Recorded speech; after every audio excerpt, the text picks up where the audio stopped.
What up, Marsh Pod? On the road for this one. We're coming back from the darkened, blacked out second round of SimWorld U basketball Bedlam. Got a chance to see in action a Miami squad that it looks unbeatable at this point, and that's really what we're going to focus on today is what what basketball Bedlam has been, and specifically just the stunningness of all this. This has been not only one of the most chalk basketball Bedlams that I've seen. We have just one seed that's below the top five. I think it's two seeds with Illinois and FAU being that 13 that are five or below. Everything else is a top four seed. All four number one seed still in it. All four number two, all four number three. It has been chalk, but that does not mean it hasn't been entertaining, because we've seen, and Miami is the chief one, just a absolute, I don't even know the right adjective to attach to it, but incredible offensive displays. Defenses have not been here. This has been impressive to watch from just a bucket-getting perspective. You know, we're consistently seeing teams scoring 90, 100. Miami went for 128, I believe it was.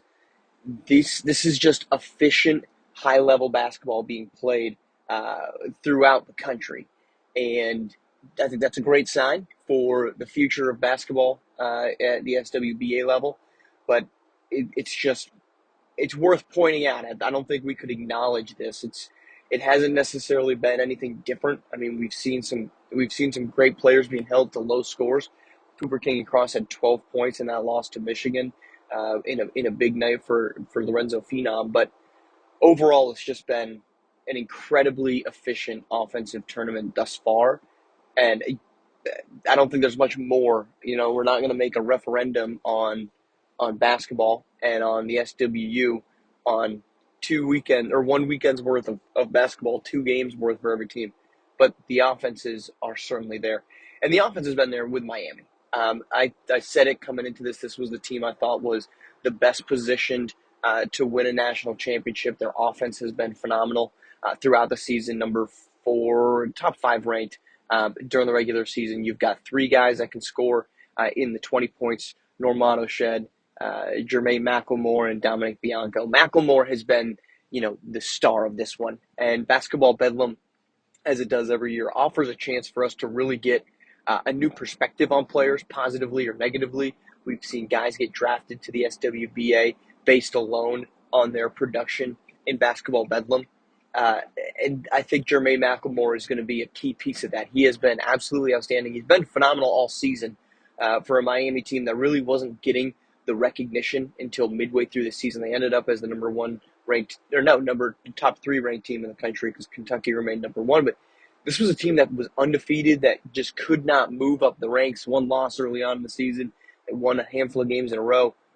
And they never really got the respect of the committee. Part of that is due to their non-conference schedule just not being particularly competitive.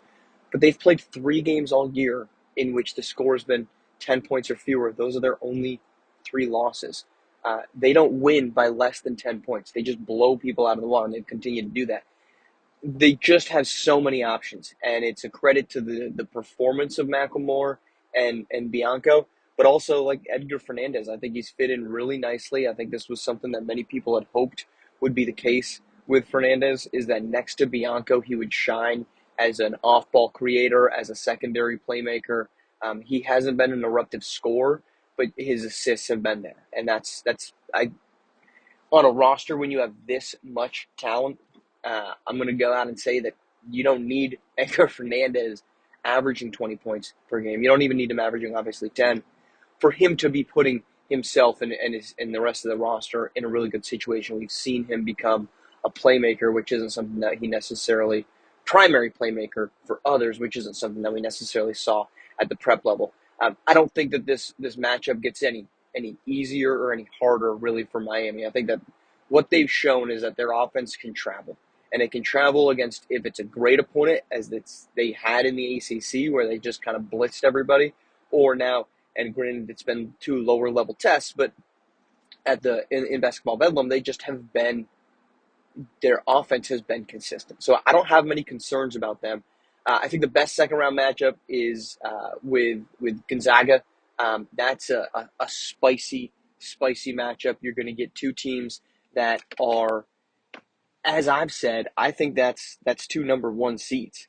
The way Gonzaga played all season long was not indicative of a team that should be anything lower than a 2 or 3 seed in basketball Bedlam, and they got hosed, for lack of a better term, because they played in a conference that folks just didn't respect, and I think that's for good reason.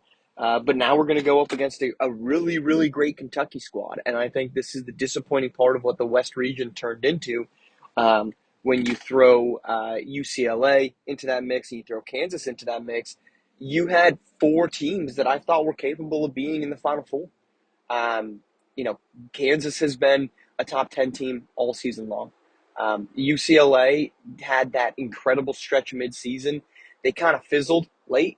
That really is what impacted their standing. But to think that UCLA would get a higher ranking in basketball Bedlam than Gonzaga, and Gonzaga was most recently in the top 10, and UCLA never cracked it, befuddles me. But that's besides the point. Um, if it's not Miami, I think we could get our national champion out of this Sweet 16. It's Kentucky, Gonzaga, the 1-4, and then the 2-3 is um, uh, that's that's the folks we were just talking about, UCLA and Kansas. Geez, I'm brain fart. But that is going to be the Kentucky Gonzaga game. I think is going to be the best matchup, just because you're bringing in the most talent, and that's a stretch to say considering all the talent that's still on the table across the tournament.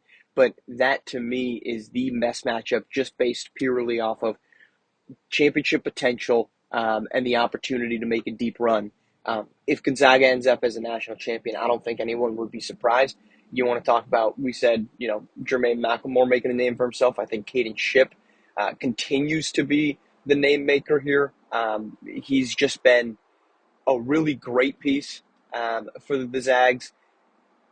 I don't think that should be a complete surprise, but the way he finished his prep career, I think there was worthy questions of, okay, do we really believe this guy can be a number one scorer at any level?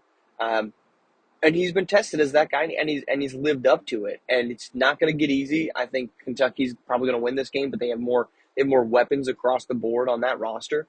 But this is a huge test. If Caden Shipp can go out and just put up a big performance when you're dealing with DJ Wagner, when you're dealing with Glory Tate on the wings, this is not an easy team to defend, and it's got a handful of incredible defenders that are going to make Caden Shipp's life anything but easy.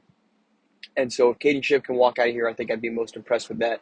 And then the other game I'm watching is just anything Tennessee does. Trey Turner and Henrik Vekic are a playmaking pair made in basketball nirvana. Just the ability from Vekic to be the playmaker in the post, the ability of Trey Turner to just need an ounce of open space to make a difference. That's what we've got, and that team has been phenomenal. I said this kind of when we walked in, that it would be shocking for me to see that I didn't want to pick just a chalk number one seed across the board. Now, obviously, this has been a pretty chalk national tournament, but the number one seeds continue to not disappoint outside of UConn. It's a strange scenario that we've seen from UConn. They get upset by DePaul in the Big East tournament, and then they just kind of, when you look around and you say, wow, Miami puts up this huge number, and Kentucky's putting up huge numbers, and Tennessee is. It's not that UConn wasn't, but UConn was just kind of having a lot of games that were closer than you'd expect. Now, a win's a win, and we can look back on this in 3 weeks and say, well, we should have, or rather 2 weeks, and we could have said, well, that's to be expected, right? That was not a surprise because this team is as good as it is. But UConn just has not been dominant. And when you are playing against opponents that, especially at this point in the tournament, you're the number one seed, you should be kind of running away from, not even walking away from, and they haven't done that. To me, that's the biggest red flag. That's the biggest red flag because every other top seed has looked dominant, and they haven't. Now they've survived, and they're getting as favorable as a matchup as you can get seeding wise with number 13 FAU. But FAU is pretty good, and John L. Davis has been playing out of his mind.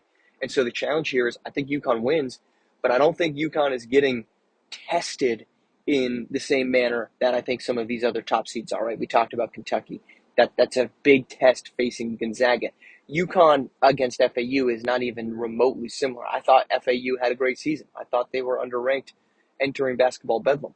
I didn't think they were a top 4 seed entering basketball Bedlam. I thought that was at best, a 6, 7, 8, and they end up at 13, and they obviously take down Baylor. So there's the capability, but I think that win from FAU was more so an indication of who Baylor was all season. Right, not a lot of big matchups that they faced. I didn't think they had the type of star power that you would need to win big games. And John L. Davis, as can happen in basketball Bedlam, one guy gets hot, and suddenly you're rolling to the conference, to a Sweet 16, to an Elite 8, and potentially to a Final Four.